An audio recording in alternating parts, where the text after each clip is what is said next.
आपला आणि धानोरकर मॅडम मधला जास्त वेळ मी घेत नाहीये. मॅडमला ऐकायला नक्कीच आम्ही सगळेच उत्सुक आहोत. त्यामुळे मी अंजली धानोरकर मॅडमला अशी विनंती करते की त्यांनी आम्हाला मार्गदर्शन करावे.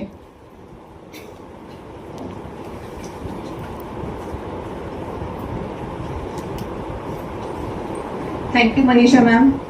व्यासपीठावर उपस्थित असणाऱ्या प्राचार्य CS Patil ma'am, Rajmane ma'am, Vahatole sir, समोर उपस्थित असणाऱ्या माझ्या सगळ्या मैत्रिणी आणि माझ्या सर्व बांधवांनो, आपल्या सर्वांना माझा नमस्कार.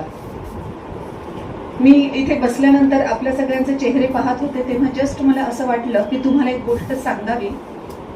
आता वेगवेगळे हास्य क्लब पण आहेत बघा. म्हणजे ज्या गोष्टी आपण नॅचरली पूर्वी खूप करायचो, आपल्या अगोदरच्या पिढ्या खूप एन्जॉय करायच्या लाईफ, पण कदाचित आपण आपल्यावर एवढं टेन्शन आणि इतक्या काही गोष्टी आहेत ना की आपण ते थोडंसं हसणं पण कमी केलंय.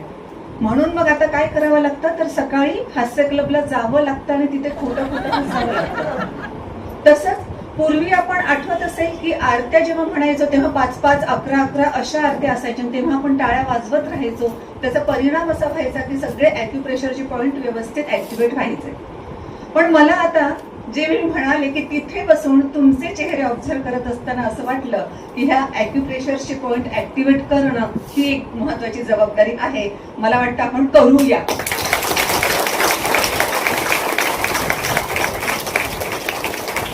थँक्यू. मी विशेष धन्यवाद माझ्या या सगळ्या बांधवांना देईन, कारण आतापर्यंत स्त्रियांचा जो सगळा संघर्ष झाला, जी प्रगती झाली, ती फक्त त्या एकट्या स्त्रीची नव्हती, तर त्यामध्ये तुमचाही त्या त्या पिढ्यांनुसार, त्या त्या काळानुसार तुमचाही खूप महत्वाचा सहभाग होता, ज्याचा परिणाम म्हणून हा आपला संघर्ष आणि प्रगती वेगवान होऊ शकली आणि खूप चांगल्या रीतीनं झाली सुद्धा. पण असं सगळं असतानाही जसं किंवा आपण हेही म्हणूया की जसं तुम्हाला दिसतंय ना की व्यासपीठावर महिला आहेत, वहाटोळे सर एकटे आहेत, आम्ही किती 4 जणी आहोत. त्यानंतर इथे सुद्धा मी बघितलं, मला जे दिसतंय महिलांची संख्या खूप जास्त आहे, त्या तुलनेत इथे तरी तुमची संख्या कमी आहे. अशा परिस्थितीमध्ये जाणवतं खरंच की महिलांची प्रगती झाली आहे. महिला आहेत, खूप मोठ्या संख्येने आहेत, इथे पण आहेत, बाहेर पण आहेत. आणि बाहेर या अर्थाने की कुठलंही क्षेत्र घ्या असं नाहीच आहे की त्या क्षेत्रामध्ये महिला नाही म्हणून. प्रत्येक क्षेत्रामध्ये महिला आहेतच. या सगळ्या परिस्थितीमध्ये जे तंत्रज्ञान वाढलं, जी प्रगती झाली, त्या सगळ्या टप्प्यांवर महिला पुढे पुढे जात राहिली आणि भरपूर साऱ्या महिला आता आपल्याला अवतीभोवती त्यांचं कर्तृत्व गाजवताना दिसतात. म्हणून तर पुरोगामी म्हणवल्या जाणाऱ्या आपल्या महाराष्ट्र राज्याच्या पहिल्या महिला उपमुख्यमंत्री सुनेत्राताई पवार आहेत.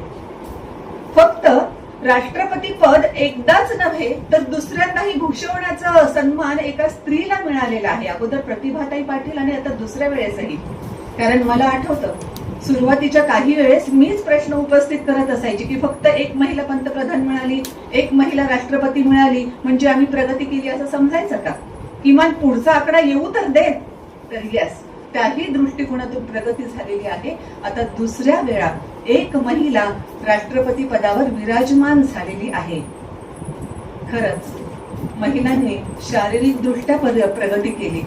जिथे त्या सक्षम समजल्या जात नव्हत्या शारीरिक दृष्ट्या, अशाही क्षेत्रांमध्ये त्या गेल्या आहेत आणि आपलं कर्तृत्व गाजवत आहेत. हे सगळं असताना एक प्रश्न असा पुन्हा निर्माण होतो की खरंच स्त्री पुरुष समता जी आपल्याला अपेक्षित होती ती आली आहे का? जर तसं असेल तर अजूनही स्त्री भ्रूण हत्या का होते आहे? अजूनही वाईट म्हणजे महिलांवर अत्याचार तर होतातच, पण क्रौर्याची परिसीमा गाठणारे निर्भयासारखे प्रकरण का होत आहेत मग आजही? याचाच अर्थ अजूनही कुठेतरी काहीतरी राहिलेलं आहे. भलेही महिलांच्या सुरक्षिततेच्या दृष्टिकोनातून, त्यांच्या सन्मानाच्या दृष्टिकोनातून भरपूर कायदे करण्यात आले, बऱ्याच गोष्टी करण्यात आल्या, पण तरी सुद्धा असं घडतंय याचा अर्थ अजूनही आपल्याला पुढे जावं लागणार आहे. आणि या संदर्भानं एक जस्ट मी कविता वाचली होती. कविता कुणाची मला माहित नाही, पण ती इतकी सुंदर वाटली की या प्रसंगी वाचून दाखवली पाहिजे असं वाटलं मला. ही कविता खूप मोठी होती आणि मला अवधी जरा कमी मिळाला. मॅमनं बोलले त्याप्रमाणे 10 तारखेपर्यंत म्हणजे कालपर्यंत मी ऑलरेडी खूप बिझी होते. या सगळ्या भाषणाची तयारी मी काल दुपार 3 नंतर केली, म्हणून ही मोठी कविता मला मेमोराईज करणं शक्य झालं नाही. त्यामुळे मी वाचून दाखवत आहे, पण तुम्ही जस्ट समजून घेऊ शकता अशी अपेक्षा करते. कवितेचं नावच मुळात जे आहे ना, चरित्रहीन औरत. कविता कुणाची आहे माहित नाही, पण ती खूप महत्वाची आहे. चरित्रहीन औरत, यामध्ये कवी असं म्हणताय, एक चरित्रहीन औरत पर मैं हैरान हूं, वो मुझे आज तक दिखी नहीं. ऐसा भी नहीं है कि मैंने उसे सही से तलाशा नहीं. मैं गया था वहां जिस ओर दर्शन, जाति और समाज इशारा करते हैं. उस अड्डे पर भी मैं उन तमाम औरतों के भी पास गया था जो देह को लेकर बाजार सजाती है, जो क्लबों में अर्धनग्न होकर नाचती गाती है, जो हर रोज वासना के नए नए किरदार निभाती है. पति से आंखें चुरा कर गैर मर्दों के बाहों में वो प्रेम ढूंढती है. मैंने वो तमाम औरतें देखी, पर मैं हैरान था क्योंकि उनमें कहीं भी वो चरित्रहीन औरत नहीं थी. हाँ, महत्वाचे, हाँ, पर मजबूर औरतें दिखी थी. पर वहां हर औरत के पीछे एक पुरुष जरूर छिपा था, कायर, कामुक, वासना की कीचड़ में सर से पांव तक लिपटा हुआ. शायद यही था वो जिसने सबसे पहले औरत को चरित्रहीन कहा था. मेरे प्रिय दोस्तों, अगर पुरुष चरित्रवान होते तो कोई भी कभी भी स्त्री चरित्रहीन नहीं कहलाती. ही चरित्रहीन औरत कविता. मला वाटतं आपण पॉझिटिव्ह बघितलंच पाहिजे. आपण एकीकडे प्रगती खरंच खूप केलेली आहेच, पण दुसरीकडे अजूनही हे सगळं घडतं आहे आणि अजूनही त्याही क्षेत्रामध्ये आपल्याला वेगळा दृष्टिकोन घेऊन पुढे जाणं गरजेचं आहेच. हे आपण विसरू शकतच नाही. हे सगळं चालू असताना मला असं वाटतं, जेव्हा मी विद्यार्थी मित्रमैत्रिणींमध्ये जाते तेव्हा असं लक्षात येतं की यांच्यापर्यंत आमच्या पिढ्यांनी कदाचित ज्या पद्धतीनं काही गोष्टी पोहोचवायला पाहिजे होत्या त्या पद्धतीनं पोहोचवलेल्या नाहीत. आणि म्हणून या जागतिक महिला दिनाचं निमित्त साधून जो आपण हा कार्यक्रम घेतलेला आहे, त्या कार्यक्रमात काही महिलांची एकदा पुनर्ओळख करून द्यावी असं मला आवर्जून वाटतं. आपल्याला ऐतिहासिक समृद्ध वारसा आहे, अतिशय मोठा वारसा आहे. इतिहासांची पानं जर आपण चाळले तर दिसतात की पुरुषांच्या बरोबरीने महिला तिथे होत्या. कधीही महिला आई बनून आली, कधीही महिला सहचरिणी बनून आली, कधीही महिला योद्धा बनून रणांगणावर लढली, तर कधीही महिला समाज सुधारक म्हणून पुढे आली. या प्रत्येक महिलेनं इतिहास घडवला, पण कदाचित त्या सर्वांचा विसर आपल्याला पडतो आहे.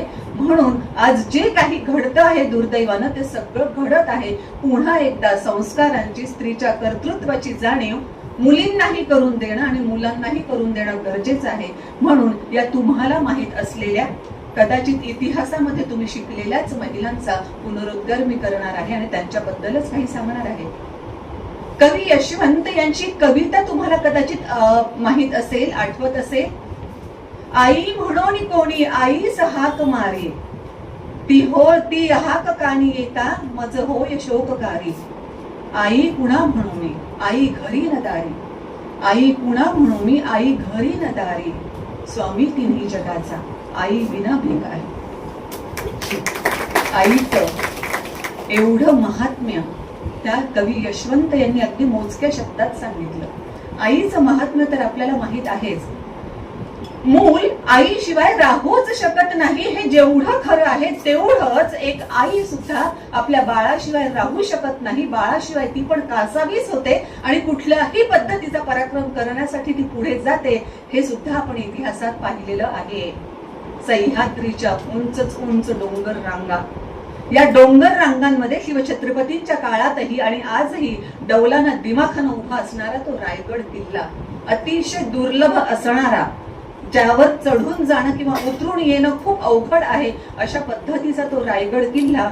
आणि याच किल्ल्यावर एक साधी सामान्य स्त्री दूध विकण्यासाठी वर गेली आणि त्या रायगड किल्ल्याचे नियम एवढे मोठे आणि एवढे कडक होते की एकदा सूर्यास्त झाला की त्या तटबंदीचे त्या किल्ल्याचे जे सगळे दरवाजे लावले जायचे ते थेट पहाट झाल्यानंतरच उघडले जायचे. या बाईला माहित होतं ते सगळं, म्हणून बाळाच्या ओढीनं बरोबर ती सूर्यास्ताच्या आतच निघायची.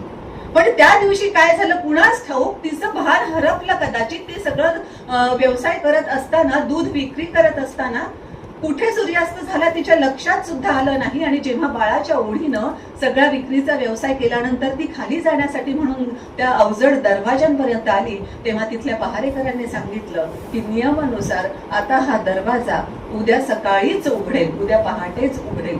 हिनं भरपूर गयावया केली. हिच्या समोर सतत ते छोटंसं बाळ दिसत होतं जे रात्रभर माझ्याशिवाय राहील कसं हा प्रश्न तिच्या डोक्यामध्ये सतत घोळत होता. आणि अशा परिस्थितीमध्ये सगळ्या पद्धतीच्या विनंत्या करून झाल्यानंतरही जेव्हा तिच्या लक्षात आलं की हा अजिबात उघडलाच जाणार नाही अवजड दरवाजा, तसाच तो तिथे असणार आहे, अशा परिस्थितीत ही आई त्या कड्यावर एका ठिकाणी उभी राहिली. पाहिलं तर सगळीकडे उंचच उंच डोंगर आहे, कुठूनही उतरण्यासाठी काहीही संधी नाही. खाली जर जस्ट पाहिलं तर एवढी खोल दरी आहे, तुला आमंत्रण देण्यासारखं होतं. पण तरीही हिची राणी प्रतीची निष्ठा एवढी जास्त होती, त्यासोबतच स्वातंत्र्य टिकलं पाहिजे हा उत्साह किंवा ही इच्छा इतकी जबरदस्त होती की त्यासाठी तिनं मृत्यू स्वीकारण्याचं सुद्धा ठरवलं. पण ही राणी लक्ष्मीबाईच्या वेशात पुढे गेली आणि म्हणूनही राणीला बऱ्यापैकी सुकर झालं पुढे ब्रिटिशांशी सगळा लढा देणं. अर्थात पुढे काय झालं हे आपल्याला माहित आहेच. या अशा वेगवेगळ्या स्त्रिया बघत असताना जसं स्त्रियांनी रणांगणावर शौर्य गाजवलं ना, त्याच पद्धतीनं स्त्रियांनी काही पद्धतीनं अशाही रीतीनं शौर्य गाजवलं की समाजातला अंधार दूर केला, समाजातलं अज्ञान दूर करणं त्यांना गरजेचं वाटलं. कालानुरूप परिस्थिती सगळी बदलत होती. बदलत्या परिस्थितीनुसार आता काय करणं गरजेचं आहे हे त्यांच्या लक्षात आलं आणि समाज सुधारण्याचं व्रत त्यांनी घेतलं. आणि ह्या व्रताबद्दल जेव्हा आपण बोलतो आहोत तेव्हा सावित्रीबाई फुले यांचा उल्लेख झालाच पाहिजे. सहचरिणी कशी असावी? सावित्रीबाई फुले सारखीच असावी, पूर्णपणे समर्पित वृत्ती. ज्योतिबा आपले पती जे सांगत आहेत ते खरंच किती महत्वाचं आहे, म्हणून त्यांच्या प्रत्येक गोष्टीला, प्रत्येक त्यांचं व्रत जे आहे त्या व्रताला साथ देणारी ही सावित्री सहचरिणी म्हणून इतक्या चांगल्या रीतीने त्यांना लाभली की जेव्हा या पुरोगामी विचारांच्या ज्योतिबांना लक्षात असं आलं की आपण अशा पद्धतीनं काही केलं पाहिजे ज्यामुळे स्त्रिया शिकतीलच. आणि अर्थात त्यांना हे लक्षात आलंच की एक स्त्री जर शिकवायला असेल तर मुलींची संख्या कदाचित येईल जास्त आणि मुली शिकतीलही. म्हणून त्यांनी सावित्रीला शिकवायला सुरुवात केली. आपल्याला शिकवणं खूप सोपं आता वाटतं आहे, पण त्या काळामध्ये जेव्हा मुलगी शिकणं हे पाप समजलं जायचं, मुलीनं घराबाहेर पडताना चप्पल घालणं हे सुद्धा पाप समजलं जायचं, त्या काळामध्ये या सावित्रीबाई जेव्हा शिकू लागल्या तेव्हा घरातली सगळी कामं संपवून, घरातलं सगळं काही आवरून नंतर मोकळ्या किंवा फावल्या वेळेमध्ये त्या शिकायच्या. त्यानंतर जेव्हा त्या मुलींची शाळा काढण्यात आली भिडेवाड्यामध्ये आणि जेव्हा त्या शिकवण्यासाठी मुलींना जायच्या तेव्हा आपल्याला माहित आहे की दगड चिखल शेण सगळं फेकलं जायचं, मारलं जायचं. आपण इतिहासामध्ये वाचताना ना ते फक्त एक दोनच वाक्य वाटतात बरं, कारण इतिहासामध्ये सिंपल शब्दांमध्ये लिहिलेलं असतं की सावित्रीबाई जेव्हा मुलींना शिकवण्यासाठी त्यांच्या शाळेत जात असत तेव्हा बरेच लोक त्यांच्या अंगावर चिखल दगड मातीचे गोळे फेकून मारत, पण तरी सुद्धा त्या एक अतिरिक्तची साडी घेऊन जात. जी साडी सगळी भरलेली असल्यामुळे शाळेत गेल्यावर ती दुसरी साडी घालत मुलांना शिकवत आणि पुन्हा तीच साडी पहिलीच घालत, कारण पुन्हा येताना हे सगळं सहन करावं लागेल हे त्यांना माहित होतं. असं नुसतं काही 4-5 वाक्यांमध्ये आपण वाचलेलं असतं. पण बघा, एम्पॅथॅटिकली बघा, आपल्याला साधी एक प्रथा मोडणं किती अवघड जातं ना. मी तर नेहमी म्हणते आहेराच्या साड्या हा प्रकार तर माझ्या डोक्यातच बसलेला आहे. खूपच आहेराच्या त्या टॉवेल टोप्या साड्या नुसतं इकडून तिकडे फिरत असतात. अरे साधी आहेराच्या साड्याची प्रथा आपण थांबवू शकत नाही आणि ही एक महिला जे निषिद्ध आहे कम्प्लिटली त्या मुलींना शिकवण्याचं काम करते. अशा परिस्थितीमध्ये त्या म्हणू शकल्या असत्या ना की याचा काय फायदा मला होणार आहे का, आपण तर लगेच बघतो यात तुझाच फायदा आहे, तुझ्याच हिताची गोष्ट सांगते मी. आणि या कुणाला शिकवत होत्या, त्यांच्याच सगळ्यांच्या मुलींना शिकवत होत्या. हे काही या काही स्वतःच्या मुलीला थोडं शिकवत होत्या, काही स्वतःच्या नातेवाईकांच्याच मुलींना शिकवत होत्या, असंही काहीच नव्हतं. अरे म्हणजे तुमचंच भलं करते मी आणि तुम्हीच माझ्यावर शेणामातीचे दगडाचे सगळे वार करत आहात असं म्हणून कोणत्याही क्षणी ते काम सोडून देऊ शकले असत्या. कोणत्याही क्षणी ते म्हटले असते नवऱ्याला ते तुम्हाला करायचंय ना जे काय समाज सुधारणा वगैरे वगैरे ते उमऱ्याच्या बाहेर तुम्ही करा, उमऱ्याच्या आत मला व्यवस्थित राहू द्या, जगू खाऊ द्या, व्यवस्थित खाणं पिणं करू द्या, म्हणू शकले असते. पण नाही म्हणाल्या त्या, कारण त्यांनाही माहित होतं की हे दगड चिखल माती जे काही लागतंय ते माझ्या कपड्यांना लागतंय, पण मी जे काही काम करत आहे त्यामुळे हाच समाज प्रकाशमान होणार आहे. अशा परिस्थितीमध्ये मी जर एक दिवसही शाळेत गेले नाही तर काही मुली अंधकारात पुन्हा ढकलल्या जातील हे त्यांना माहित होतं. म्हणून हे सगळं सहन करणं याचा अर्थ काय आहे हा आपण एम्पॅथेटिकली समजून जर घेतला तरच आपल्याला त्यांचं महत्व खरंच केवढं होतं हे लक्षात येतं, ते आपल्याला व्यवस्थितरित्या समजू शकतं. अगदी सुरुवातीला फक्त 5 मुली शाळेमध्ये होत्या, पण 5 की 6 मुली शाळेमध्ये होत्या, पण वर्षाअखेर त्यांची संख्या 25 झाली. आणि 1853 मध्ये जेव्हा ह्या मुलींची वार्षिक परीक्षा सुरू झाली तेव्हा आय थिंक 200च्या वर काही मुली होत्या, आता आकडा एक्झॅक्टली नाही आठवत मला, पण 200च्या वर या मुली होत्या वार्षिक परीक्षा देण्यासाठी. आणि या मुली परीक्षा देत आहेत म्हटल्यावर गावातले 3000 लोक त्यांना फक्त पाहण्यासाठी जमले होते. ह्या मुली अभ्यास कसा केलाय, ह्या परीक्षा कशा देतात, कौतुक होतं कुठेतरी. मी नेहमी तेच म्हणते ना, ह्या सगळ्या उदाहरणांवरून म्हणत असते. अगोदर लोक नाव ठेवतात आणि तेच लोक नंतर जय जयकार करतात. ज्या सावित्रीबाईंना दगड शेण माती मारण्यात आलं त्याच सावित्रीबाईंच्या नावाने एक अख्खं विद्यापीठ उभं राहिलं. आम्ही सगळ्या लेकी तयार झालो, अशा कित्येक लेकी सावित्रीबाईंच्या तयार होतील, कारण त्यांनी त्या काळात सगळा त्रास सहन केला. म्हणून आम्ही आज इथे सगळ्या आहोत आणि पुढच्याही पिढ्या सगळ्या असतील, खूप चांगल्या रीतीनं प्रगती करत असतील. फक्त मुलींना शिकवण्यावरच नाही थांबल्या त्या. मी म्हटलं ना, ज्योतिबांच्या प्रत्येक कार्यामध्ये त्यांनी एवढ्या समर्पण भावनेनं साथ दिली. विधवांसाठी त्यांनी पुनर्वसनाची ठिकाणं शोधली, आश्रयस्थानं निर्माण केली. गर्भपातासाठी जेव्हा विधवा यायच्या तेव्हा बालहत्या प्रतिबंधक गृह ठेवली. जेव्हा एक विधवा स्त्री तिला मुलगा झाला म्हणून त्या मुलाला मारून टाकायला निघाली होती तेव्हा तोच मुलगा या महात्मा ज्योतिबा फुलेंनी आणि क्रांतीज्योती सावित्रीबाई फुलेंनी दत्तक घेतला आणि तोच हा यशवंत फुले. एवढं सगळं काम त्यांनी केलं. जेव्हा ज्योतिबांचा मृत्यू झाला तेव्हा सत्यशोधक समाजाचं नेतृत्व वय वाढलेलं असतानाही सावित्रीबाईंनी केलं आणि त्यांचा शेवटही कसा झाला तोही समाज सेवा करतानाच झाला. प्लेग प्रचंड फैललेला होता. प्लेगचे रुग्ण असे होते की कुणी त्यांना हात लावू धजावत नव्हते. अशा परिस्थितीत एकेका रुग्णाला उपचार देण्याचं काम या सावित्रीबाईंनी पाहिलं. त्यासाठी जेव्हा एका छोटा मुलगा आजारी आहे आणि त्याच्यातही प्लेगची लक्षणे दिसत आहेत हे त्यांच्या लक्षात आलं तेव्हा त्या मुलाला आपण निर्माण केलेल्या त्या हॉस्पिटलमध्ये घेऊन जात असतानाच त्यांनाही संसर्गाची लागण झाली आणि तिथे त्यांची प्राणज्योत मालवली. पण ही ज्योती अशी होती, क्रांती ज्योती अशी होती की जी नेहमीसाठी सगळ्याच स्त्रियांना माहीत राहील, कारण तिच्यामुळेच आज आपण इथपर्यंत पोहोचलेलो आहोत हे आपल्याला नक्की समजेलच. ज्या पद्धतीनं सावित्रीबाईंनी आणि महात्मा फुलेंनी सगळं सांगितलं, सुधारणेचं वारं या महिलांमध्ये पोहोचवलेलं होतं, त्याच सुधारणांच्या विचारांचा पूर्णपणे प्रभाव असणारी आणखी एक स्त्री होती, ताराबाई शिंदे.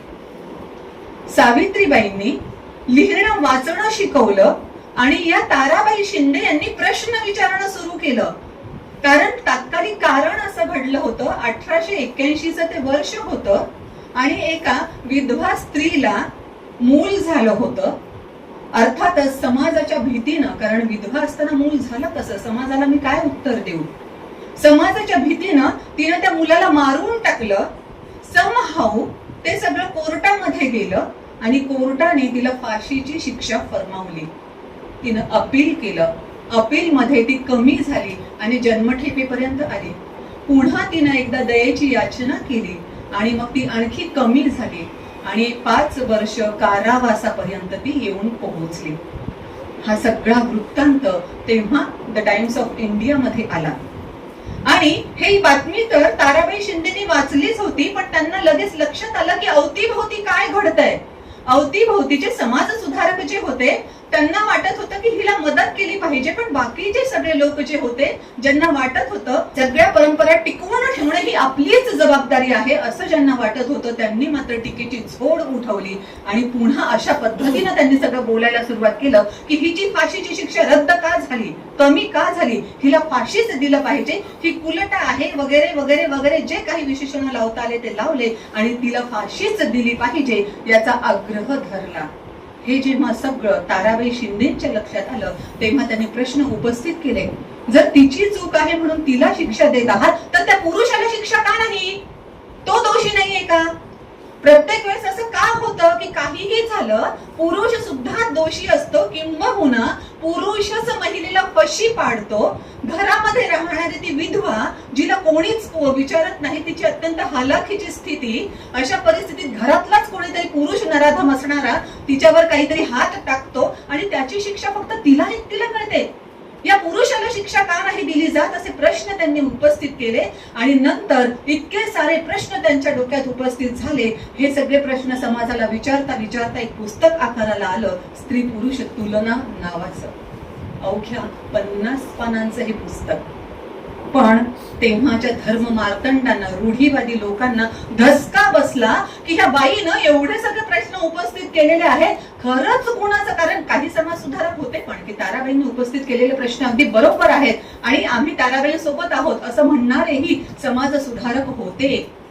पण अशा परिस्थितीमध्ये ह्या बाईचं पुस्तक जर सगळ्यांपर्यंत पोहोचलं तर ह्या महिला अजून जास्त उद्युक्त होतील पुरुषांना विरोध करण्यासाठी आणि आम्ही पिढ्यान पिढ्या ज्या रूढी जपतो आहोत त्या रूढी कुठेतरी संपुष्टात यायला लागतील अशी भीती ज्यांना वाटली त्यांनी या पुस्तकाच्या सगळ्या कॉपीज गायब केल्या. पण महात्मा फुलेंच्या एका लेखामध्ये या पुस्तकाचा उल्लेख आला होता, म्हणून नंतरच्या लोकांनी ह्या पुस्तकाचा शोध घेत राहिले आणि शेवटी ते पुस्तक सापडलं, ओरिजिनल कॉपी सापडली आणि आता मात्र आपल्या सगळ्यांसाठी ते पुस्तक उपलब्ध आहे. अवघ्या 50 पानांचं ते पुस्तक वाचलं ना तर लक्षात येईल स्त्रियांनी खूप प्रगती केली आहे, पण कितीतरी ठिकाणी कितीतरी बाबींमध्ये अजूनही या स्त्री पुरुष तुलनेमध्ये पुरुष कुठेतरी उच्च स्थानावर आहे आणि स्त्रीला दुय्यम स्थान देण्यात आलेलं आहे. त्यांनी त्या काळात लिहिलेलं पुस्तक आजही बहुतांश अर्थानं ते खरंच ठरतं. या ताराबाईंनी प्रश्न उपस्थित केले, समाजाला एक प्रकारे धारेवर धरलं, तर दुसऱ्या एका महिलेनं थेट न्यायालयात धाव घेतली. झालं असं होतं की तेव्हाच्या प्रथेप्रमाणे रुक्माबाईचं लग्न अवघ्या ती काहीतरी 7 की 9 वर्षांची असताना झालं आणि अर्थातच ती लहान असल्यामुळे अजून ती आईकडेच राहत होती. जेव्हा ती ऑफिशियली मोठी झाली तेव्हा तिचा नवरा तिला घेण्यासाठी आला आणि ह्या मुलीनं नकार दिला, मला नाही नांदायचंय. का नाही नांदायचं? लग्न झालंय रीतसर. अरे पण लग्न त्या माझ्या वयामध्ये झालं ज्या वयामध्ये मला लग्न या शब्दाचा अर्थही कळत नव्हता.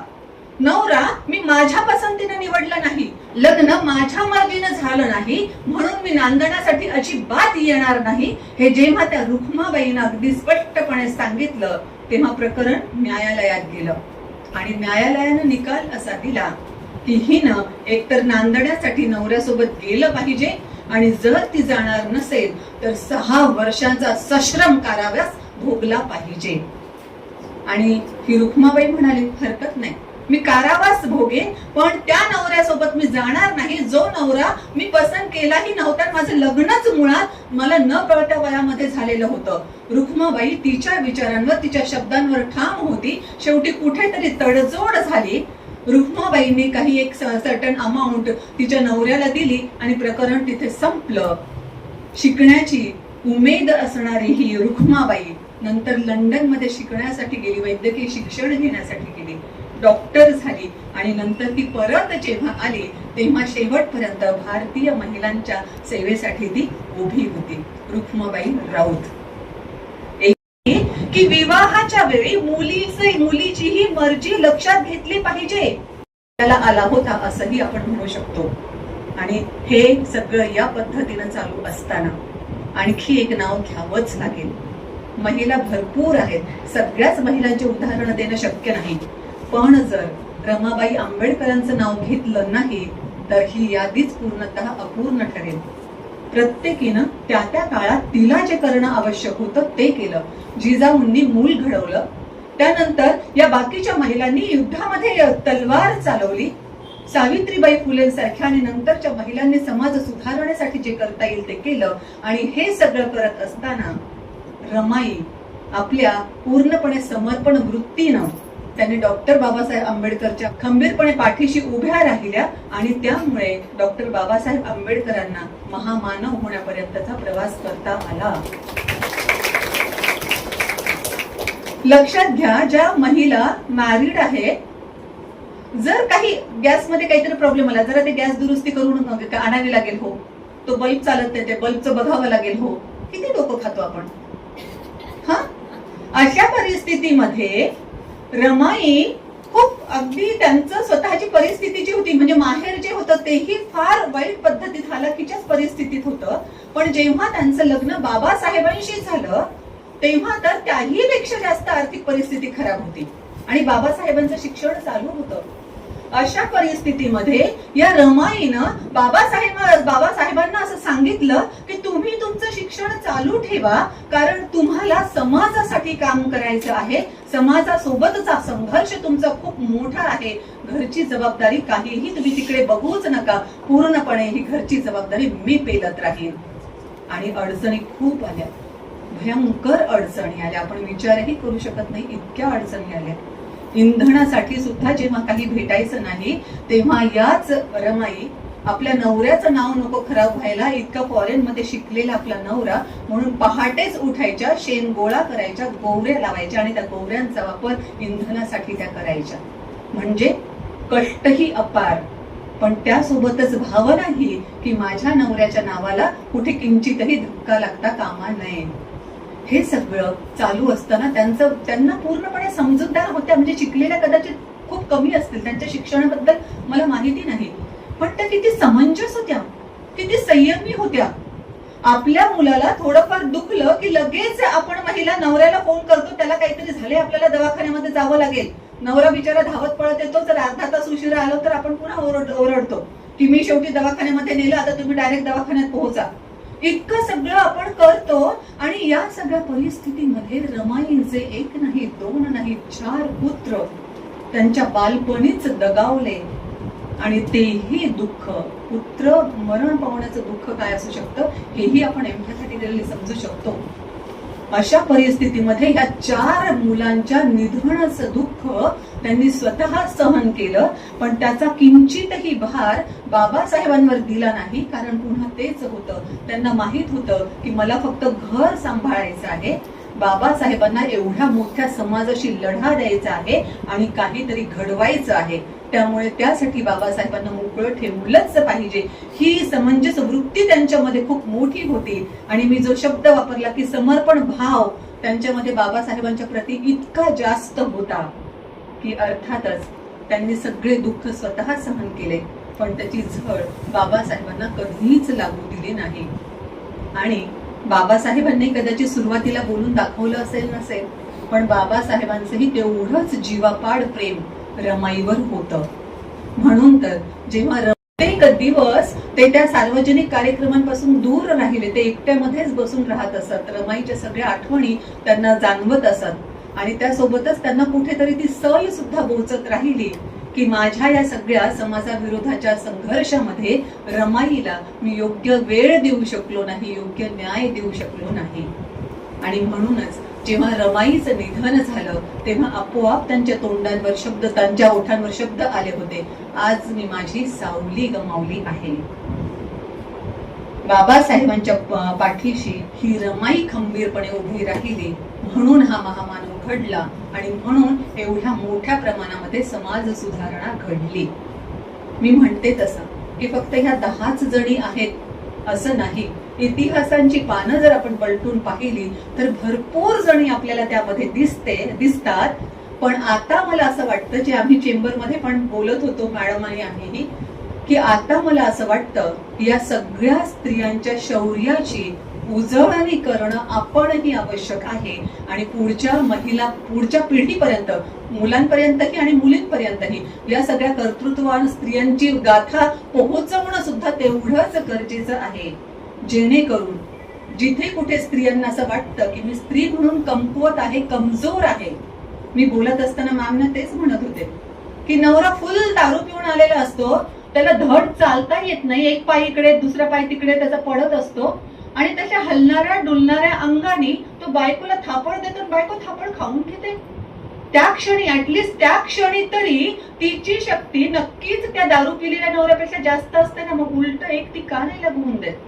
कुठेतरी तिला अजूनही जर वाटत असेल की मी स्त्री आहे म्हणून कमकुवत आहे, यानं जर मला घराबाहेर काढून दिलं तर माझा जेवणा खाण्याचं काय, माझ्या लेकरांचं काय, हे सगळे विचार जर डोक्यात येत असतील तर त्यांच्याही समोर हा सगळा इतिहास नेलाच पाहिजे की एवढा समृद्ध ऐतिहासिक वारसा आपल्याला आहे. ज्यांनी ब्रिटिशांच्या विरुद्ध लढा दिला, ज्यांनी औरंगजेबासारख्या बलाढ्य शत्रूशी लढा दिला, त्या तुम्ही साध्या अशा गोष्टींशी लढा देऊ शकत नाही का?